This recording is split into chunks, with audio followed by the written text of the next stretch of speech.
Hi, welcome back. The Local Settings folder is a hidden folder which contains information about the Windows user profile. Also, default locations for temporary files, historical usage of Internet Explorer, as well as Windows Explorer, Outlook Express Mail, Users 10 folder, as other information. Temporary Internet files are frequent focus for forensic examiners as they contain the Internet cache, web-based email, downloaded files, and other information. The 10 folder, while not the most exciting user folder, may provide tremendous information to assist in an examination, as many applications create and maintain log files in this folder. In Windows XP, this folder is located at C Users, Username, Local Settings. In Windows Vista 7 and more recent versions, the Local Settings is a junction point, or a hidden and protected operating system file that is not meant to be accessed by the users. It points to a user-accessible folder at the following destination: C Users, Username, AppData, Local. My Documents and Documents are Microsoft Windows folders that store computer documents and other files associated with programs on the computer. For example, when saving a file in Microsoft Word, the default folder is My Documents. Saving all your files into the My Documents folder makes them easier to back up and locate. Early versions of Windows refer to the folder that holds your documents as My Documents. However, all of the recent versions of Windows now refer to this folder as Documents. Although they have different names, they are the same folder. In early versions of Microsoft Windows, the My Documents folder could be found on the desktop by default. However, Windows Vista and recent versions disable this feature by default. The Recent Items folder, previously called Recent Documents in Windows XP, is used by Windows to record what documents have been opened. The list is displayed in the Windows Start menu, either under the Recent Items menu or when you hover over applications. These link files appear to the user when they access the recent documents, and by default they will see a maximum of 15 entries.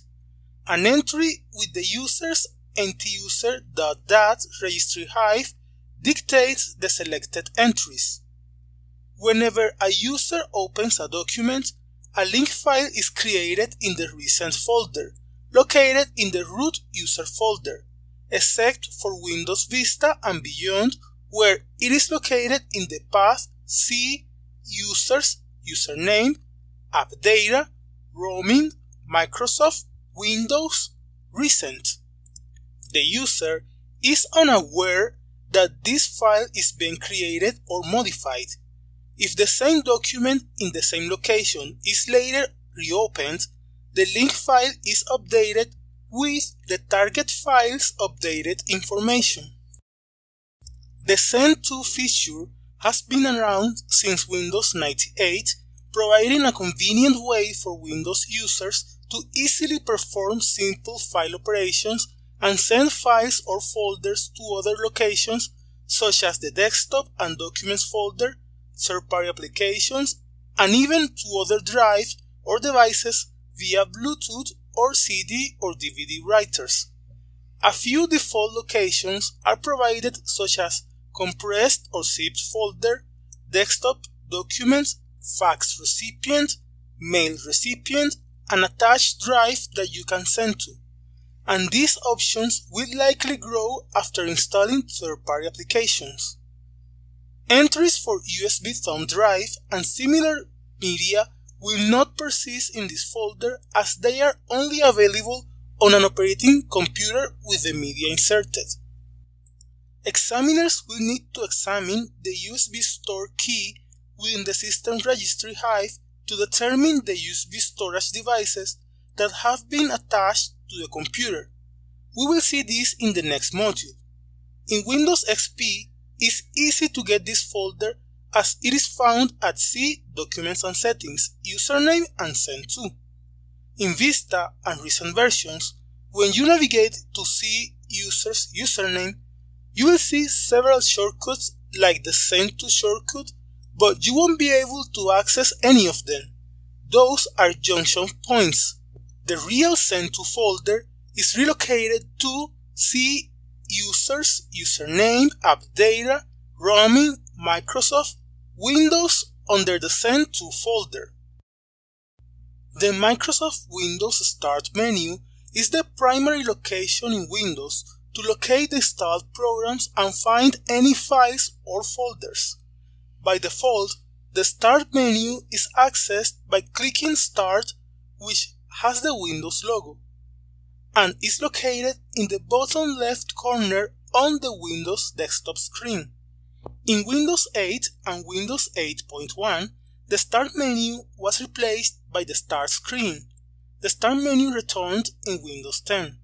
This allowed the system to display specific items for each user that accesses the system. Just as with the desktop folder, examiners must consult the Start menu for all the user accounts to gain a more complete view of the items available to the user account under investigation. In Windows 10, the left-hand side of the Start menu is made up of two main sources of shortcuts. One is the user's profile location. This is pulled from the default user profile on the server where the profile is created. The other one is the common user's Start menu directory. This location is also the area where the tiles are pulled from when defining a custom Start menu layout. The Start menu will combine all results from both of these locations and display a single folder depth aggregation of all shortcuts in all folder structures below these directories. Okay, here's a quick question. Which artifact is used by Windows to record what documents have been opened? Do you think it's A, Start menu, or B, Send To, or maybe C, My Documents, or D, Recent?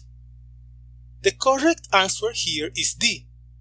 The Start menu is the primary location in Windows to locate the installed programs and find any files or folders. Send To refers to files that were sent to locations such as Desktop and Documents folder, third-party applications, and even to other drive or devices. My Documents or Documents store computer documents and other files associated with programs on the computer. To sum up, Windows operating system creates multiple artifacts as a result of user activity on the computer system. When properly identified, processed, and analyzed, these artifacts help the forensic examiner in determining the user activities that have taken place in the system, as well as the timeline of such activity and frequency of the activity. This information also helps in reconstructing a specific activity or security incident. As usual, don't forget to check the references for more information or if you have any question. And in the next module, we're going to learn where we can find information about every USB token ever plugged into the system.